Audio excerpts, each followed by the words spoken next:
Hello, friends. I'm Kerry Pharr. Welcome to In Your Corner.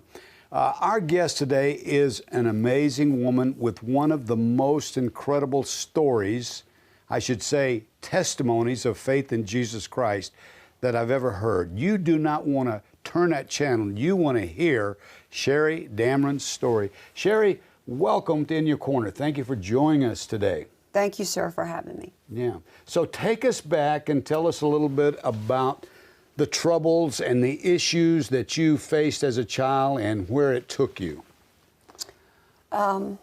Really, it began with, now let me first, I want to say, my mom and my dad are the bomb. Okay. TheBomb.com. TheBomb.com. They were amazing, amazing parents. I had really good parents. I'm an only child, so I'm a little bit spoiled. No, don't tell anybody I said that. But I was molested as a child, and nobody knew. It wasn't something that was talked about. But I somehow, and I know it was nothing but the presence of God. I was raised in church. We went to church 24/7. I learned how to walk in the church. You did nothing but church. And that was okay because I loved it. I loved the house of God. But I gravitated toward the house of God. So to keep away from what I was going through, while all the other kids were after church, were out playing or whatever, I was in the house of God. I know now it was nothing but God keeping me in His presence. So I was in there hearing the preachers whether I wanted to or not. They didn't know that it was because I didn't want to go to what was going on outside. Mm-hmm. They had no earthly idea, or wherever it may be. So I can't say that it did shape me. And that's one of the things that really gets me, is that we don't realize is that when children, when they go through this, it shapes them. It changes the way you see everything. It changes the view. Okay. As a child, I was molested as a child, so I guess that's where the trauma starts. Is being molested as a child. Not thinking, thank God that it did not scar me, that it did not, but it did shift me. It shifted the way I saw things. It shifted the way I saw men. It shifted the way I saw myself. And I think that's the biggest thing, is shifting the way you see yourself. Because if you have the wrong view of yourself, then you'll never carry out the things that God has called you to carry. On top of that, I was in remedial classes. Help me, Jesus. I was in remedial classes in school. They did not realize that I had dyslexia. We know that now, but we didn't then. So back then, because I'm old, did I say I'm old? I'm old. Back then. You're young to me, but you still look young. Amen. So. I like the way you think. Way back then, when you couldn't read, when you were struggling with reading, well, they just said you're slow.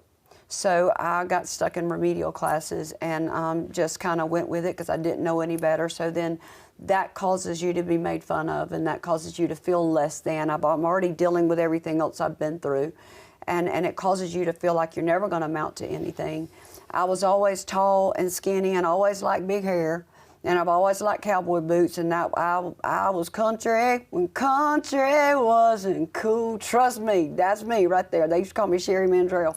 So I kind of grew up in the corner, in your corner. Yeah. I wanted to stay in the corner because I knew if I ever came out, I was so different.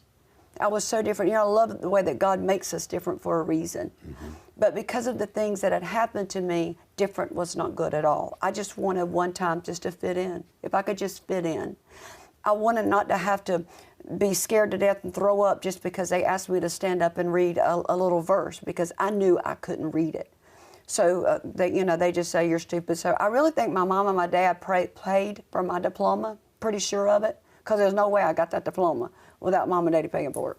So I graduated from high school, and I met and married the first person that offered, really. And I didn't know that I could do any better. And I don't know if anybody else has ever met and married the devil, but I did it. And I didn't mean that. Yes, I did. But I went through many years of abuse. Yeah. No one knew. So the man acted like a devil. My mother would always say, don't say you hate someone, say I hate the way they are. That's right. And so he acted like the devil and treated you like inappropriately. Yeah. That's exactly right. Hospitalized 7 times. Really? 7 times? Seven times. Wow. And At one point, my wound, or several points, my wound was literally free-floating inside of my body. So as a result of the abuse and a disease called endometriosis, the two coupled together, I could never have children. So I had to have a hysterectomy at an early age, 22 years old. So the doctors finally, nobody knew, because see, I had already been through, and see, this is the way the enemy shapes and molds our children in America and around the world. The enemy, he causes things to happen to you as a child, so you learn very quickly, don't say anything. Because as a child, with what happened to me, well, then that was just a bleed over into now I'm being abused as an adult. I wasn't supposed to say anything then. I'm not supposed to say anything now. So I'm going to church, and matter of fact, I was the song leader or the youth leader, and you know, I'm doing all these, and so was he. And then I'm going home and locking myself in the closet and hoping that nobody finds out what's going on. And I finally came to the place that I said, you know what, God, if this is the way you are, if this is the kind of God you are, that you can't save me from this, that this is the kind of life, and I'm not worth anything. I couldn't get a job because I couldn't fill out an application. So he told me every day how stupid you are, and he told me every day I was too tall, I was too skinny, you can't even carry a child, I was stupid, I was all of those things. And I believed it. After a while, you can be told something until you believe it. And I finally said, you know what, God, if this is the kind of God you are, I don't believe in you. And I will not serve you anymore. So I walked away from the church, and I walked away from my marriage, and I went into a world that was very new to me. I never knew anything but God and church. Mm-hmm. And I'll never forget laying my Bible on and I still have that, I've got that Bible with me. I laid it on the couch, and I laid it right there, and I said, this is where you stay, God. This is where you and I part ways. And I walked out the door with nothing. I had nothing, no job, no way to get a job, no anything. And I went into a world of drugs and alcohol and prostitution. Was that in your hometown, or did you move to a bigger city? At first, it was in my hometown. Yeah. And I did not want that on my mom and my dad. I was embarrassed for them, but yet I was angry. There was so much going on inside of me. I didn't know where to turn or where to go. And so I did leave. I moved away from home. Yeah. So you'd been abused so much and been told that you were no good. And, you began to believe that. You got involved in drugs because you couldn't fill out an application. You couldn't get a job, so you resorted to the world's oldest profession to get by and probably to support a habit of drugs. That's right. That's right. The enemy will always place someone in your path to help you go his way. So there were people in my path that taught me. They will teach you. That's why the body of Christ is so important. Because if someone else would have been in my path to have turned me in a different direction, a godly person, to say, baby, that's not necessary. You're not like that. You don't have to go that way. If somebody would have just said something kind to me, and I think many times, even as Christians, you don't know. I mean, you don't, unless you've lived through it, you don't know to look for it. Now, everywhere I go, if I'm in Walmart, I can pick out somebody who's hurting, and I'm going to them. I'm going to put my arms around them because I wonder if that's me, because I can't tell you how many times that I would lay my head on the pillow at night and I would cry out to God, and I would say, God, do you hate me? I deserve to be hated. God, where are you? Send somebody. And you get to the point that you think, well, that what they said about me was true. I'm not worth it. Yeah, and so this was the lowest point of your life. Yes. And we're going to go to a break for just a moment and come back and let you tell us how God flipped that all around. Folks, we've got a very important message we want to share with you. We'll be back in just a moment with the rest of Sherry Damron's story.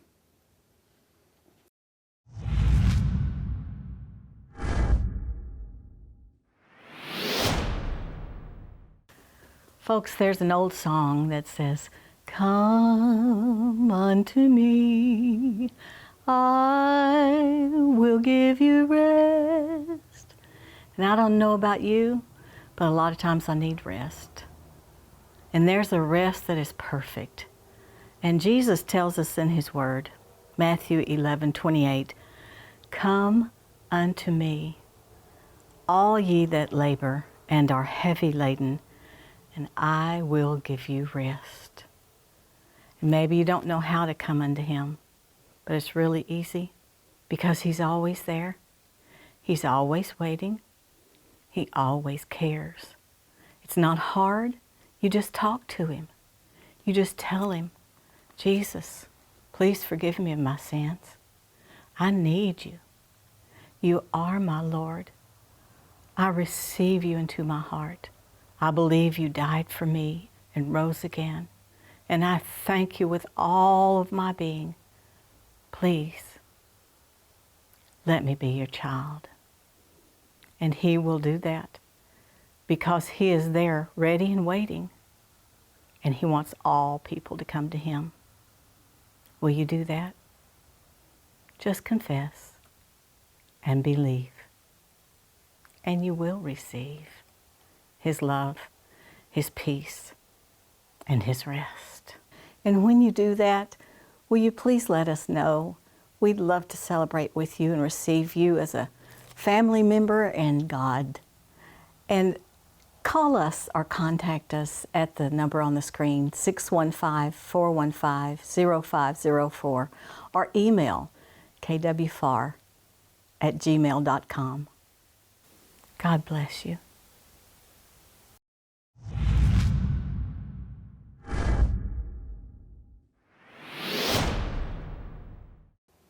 Okay, folks, we're back with Sherry Damron, and she's going to share the rest of her amazing story. So, Sherry, you were in an abusive marriage, got beat up so much that you're in the hospital 7 times. You walked away from that, believing that you were no good, that you were basically worthless, got into drugs and alcohol and prostitution. That had to be the lowest point of your life. How in the world did the Lord resurrect you or redeem you from all of this stuff that you're involved in? You know, it's so funny because the Bible says it this way. David said, "Though I make my bed in hell, thou art there." I realize now that even in all of that, he never left me. I didn't know that at the time because you feel left, you feel forsaken. I realized he never, ever left me. A friend of mine came to me. Her husband had gotten saved. This friend happened to be a little girl. She was grown now, but she, as a child, when they would bring me out of the hospital after sewing my wound back up, she would put me on the couch until I could heal, and she would lay on the floor to keep me safe until I would heal. She was grown. Her husband got saved, and she called me and she said, "Sherry," she said, "Richie got saved." And I said, "Why did he want to do that? Why would anybody do that?" She said, "Well, here's the thing." She said, "He's going to church," and he said, "I had to go with him." She said, "I'm not going by myself." I said, "I ain't going. I'm not going to church." She said, "That's not all of it." She said, "The church that he got saved in happened to be the church that I grew up in. So it was the church that my mom is the Sunday school teacher in, and my dad is the choir director." I meant I was not going to that church, but I knew I owed her something. So I said, "I tell you what we'll do." I said, "We're going to go out tonight." I said, "If you go with me, we'll go out tonight." I said, "And then I'll go to church with you in the morning." So I went to church the next morning. 8 of my friends went with me. They all, because I told them I didn't want to go, they said, "We'll take care of you. We'll protect you. We're going to put you in the middle when we walk in. You get in the middle of us. We'll go in. We're going to get on the back row." We all filed in. I was in the middle, right where they promised me they would protect me. We all went in drunk and high. Now, not out of order, but drunk and high, because I know not to walk in the house of God out of order. My daddy had a grown woman. That wouldn't be a good thing at all. We all walked in and we sat down on the back pew. And my daddy looked back and he said, "I see my daughter is here today." And he said, "Sherry, I'd like for you to come and sing us a song." All of my 8 friends that were supposed to protect me parted like the Red Sea. Gone. And I'm sitting there in the middle going, okay, the only thing I can think of at this moment is the last song that I heard, which is Whiskey Bent and Hellbound, and it's not going to go over good in this Church of God right now. It's not going to go over good at all. So I'm walking down the aisle to go to the piano to sit down, and the song that is the pre-trailer for the movie that we're about to walk into with my life is Hello Mama. And I don't know how or why. I do know it was God. I sat down at the piano and I began to sing Hello Mama. As I got to the first chorus, I looked and all 8 of my friends were in the altar praying through to Christ. I'm still thinking I'm not worthy. I'm not worth it. I got up and I said, I'm not going down. I'm not going down. I'm not ready for this. I said, you don't want me, God. As I walked past my friends in the altar, crying, praying through to Christ, I couldn't walk any further. I felt the love of God like I've never felt anything in my entire life. And I fell on my face before God and I said, God, if you can use trash, here I am. So I knew in that moment that it was going to be okay. So that's where you came back to the Lord. And I want to speed it up a little bit here because we're going to show a video of you singing Hello Mama and telling your story, but all of your story's not in there. You gave your life to Jesus Christ. You're now a preacher of the gospel, pastor at church, and you married a wonderful man. Tell us about that. I remember I can't have children. Right after I got saved, shortly after that, I got a phone call. A 4-year-old little boy had been found on the road. They called me. His mother had tied her to her leg so that while she shot up, he wouldn't get away. And he happened to get away this time. They called me and asked me would I come get him. He was my first cousin. I went and got him. That was the first thing that God was saying, you're going to have everything that I promised you. In that instant, I was a mother. I didn't know what to do, but I was a mother. A year later, my husband, my current husband, Dwayne Damron, who was my childhood sweetheart, came back, retired from the Air Force. He came back and he married Sterling and I. He adopted Sterling, and within a year and a half, I was a mom, I was a wife, and people would look at my husband and say, oh, you married the preaching prostitute, and he'd say, no, I married a lady. Yeah, and you told him, I think, that you said, you don't want trash like me, and he said, you're my treasure. He said, you are my treasure. He has been telling me that ever since. And I was so afraid that once he found the truth out about me, that he would not want me. But you know, he never saw what I saw. He never saw, and that's the goodness of God. God will send somebody who doesn't see what you see to teach you what he sees. Amen.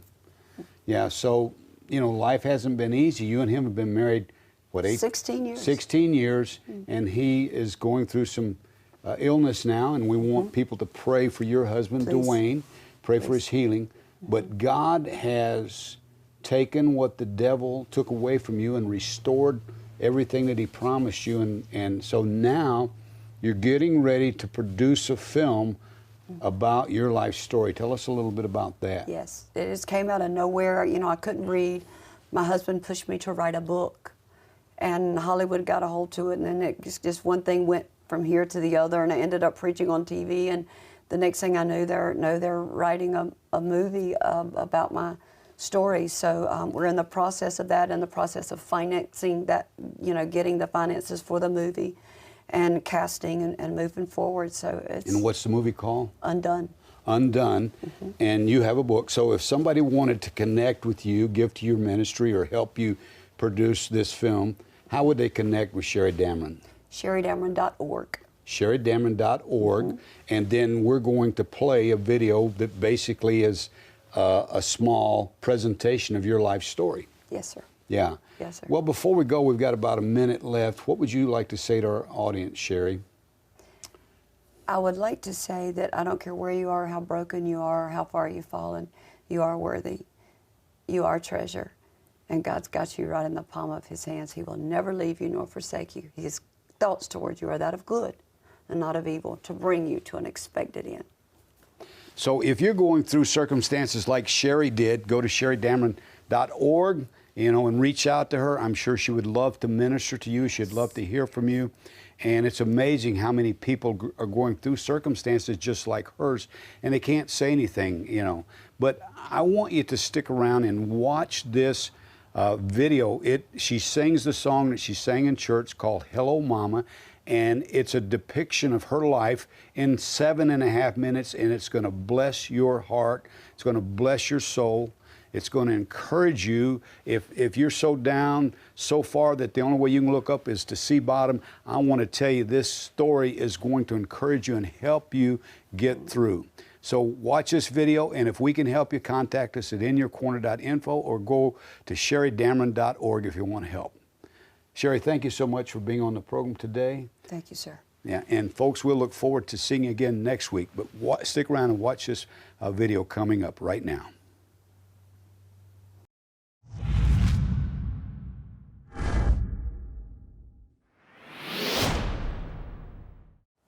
Hey y'all, I'm Sherry Damron, and I want to tell you a little bit about the movie or the video that you are about to see. Throughout the video, you're going to see this book, and it's not there for just any old reason. This is my book. This has been with me throughout my life. It's got me through a lot of hard times. This is a very hymn book, that old red back hymnal that mine's coming apart. But the thing is that I've carried this book with me wherever I went, even in all of my nasty and all of my everything that I did. This book was always there. It's like it was a constant reminder, and it was one of those things that no matter what I was doing, it just showed up, and I could open it up and I'd say, oh, there it is. Let us have a little talk with Jesus. And I'd go on about my business and do my little thing, and it seemed like I would be at my lowest point, and God would just, all of a sudden, this would show up again. And I'm like, oh, there it is, at the cross, where I first saw the light. It's like God was always reminding me and sending me reminders through this little bitty hymn book that, guess what? No matter how hard you run, no matter how far you go, I'm going to chase after you. See, we think we're chasing God, but the truth of the matter is, God is chasing us. I hope you enjoy the video, and I hope that you are blessed by the things from this little book that have blessed me and got me through. This old church, it brings back so many memories.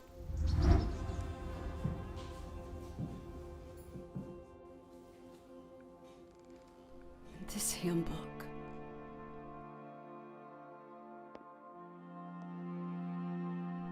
it's been with me through so many things.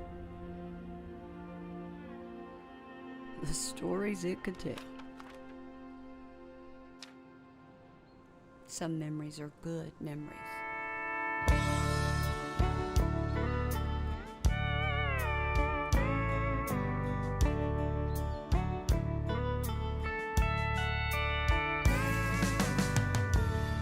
Hello, Mama.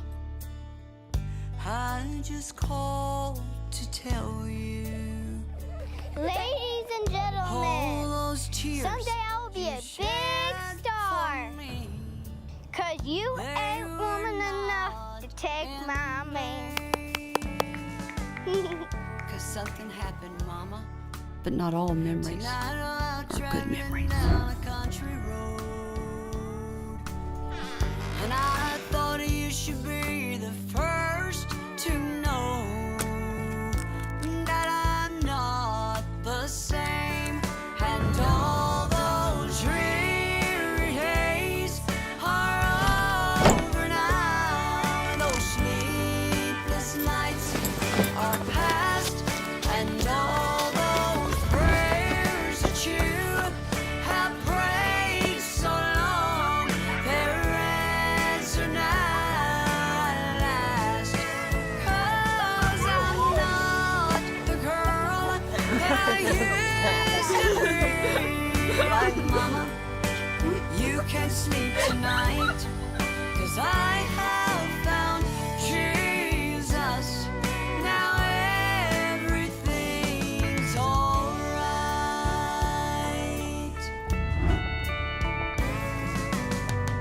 And I remember, Mama, every night before I go to sleep, I'd hear you ask the Lord of my soul to keep, that I might find my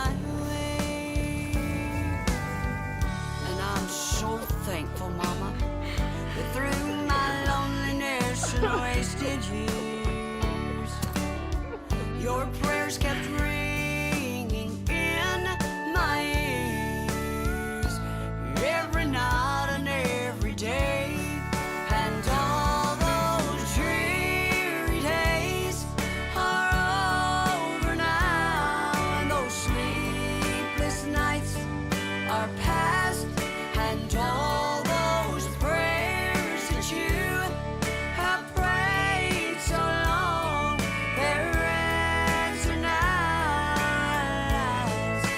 'Cause I'm not the girl that I used to be. Now I see there was a purpose, and nothing was wasted.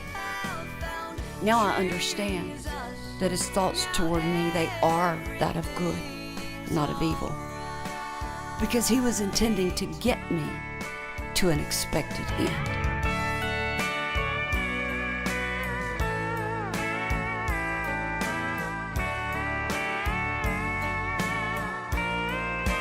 Cause I'm not the girl that I used to be. And Mama, you can sleep tonight, 'cause I have found Jesus. Now everything's alright. It's gonna be alright.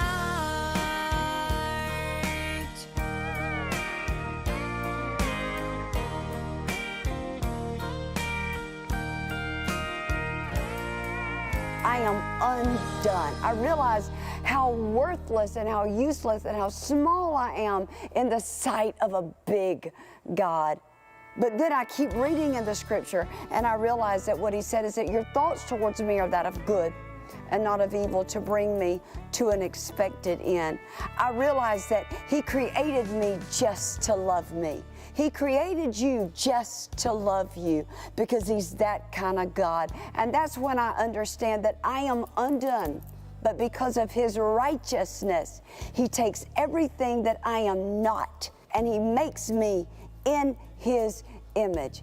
Yet again, a whole new vessel. He didn't just put a Band-Aid over the broken vessel, y'all. He makes you a whole new vessel.